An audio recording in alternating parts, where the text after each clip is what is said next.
Hey there, welcome back. Have you been struggling to take your photography to the next level? I know I have. In today's video, I'm excited to share my journey of growth and improvement in my photography skills. And by challenging myself to improve, I went from this to this.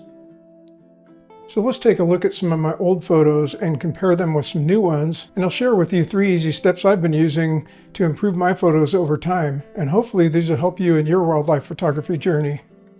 So stick around.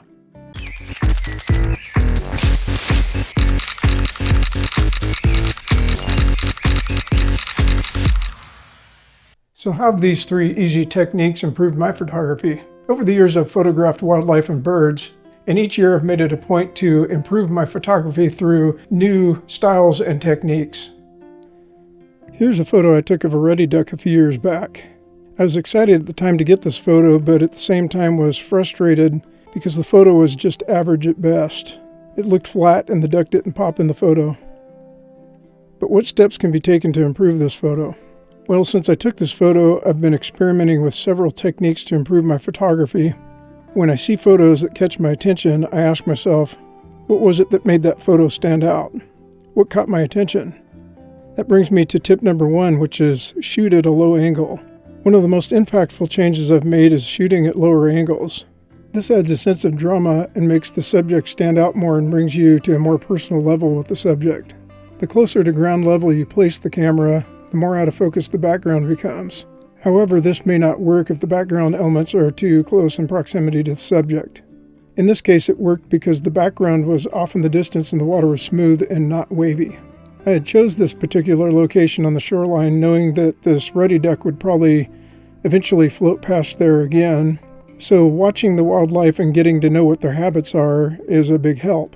You can snap a portrait style like this, or this mating display shot which has a little story to it.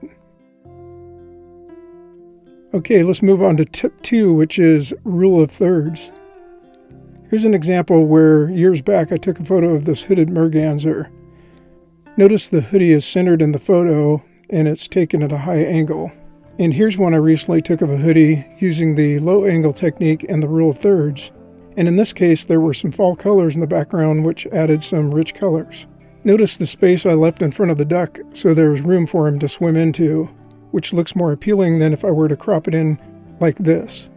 Some call this cropped in version bird in a box. Here's another example of a northern shoveler photo I took in the past. Pretty flat and uninteresting for the most part. And in this shot I was able to get this action photo of the shoveler flapping his wings after preening. In this case the rule of thirds didn't apply, so I placed the duck in the center of the frame because it was symmetrical. Same with this burrowing owl coming in for a landing. But what if the subject isn't a simple duck floating across the water? Like this hummingbird, for instance.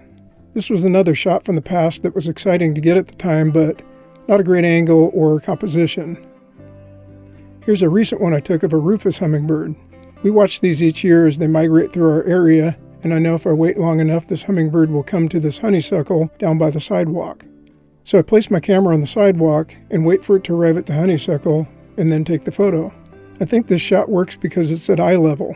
The background is off in the distance and it gives more of a personal connection to the hummingbird.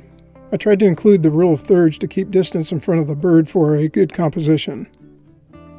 That brings me to tip number 3, which is choose your background. In this example, it's a kingfisher. This photo has all kinds of problems with limbs and twigs all over distracting me from seeing a clear shot of the bird. And in this photo I took last fall, I was able to choose the background and get the bird close to eye level in a much better composition with stunning background colors. So there they are, 3 tips to improve your wildlife photos. As you can see, these simple techniques really helped me improve my photography skills. It's amazing how much of a difference a few small changes can make. So try out these 3 simple techniques the next time you go and shoot, and let us know in the comments if they worked for you. If you're interested in improving your own photography, I hope this video was helpful to you. If you have any questions or tips of your own, please don't hesitate to put them in the comments below. If you like this video, please give it a like and consider subscribing, and we'll catch you in the next one. See ya!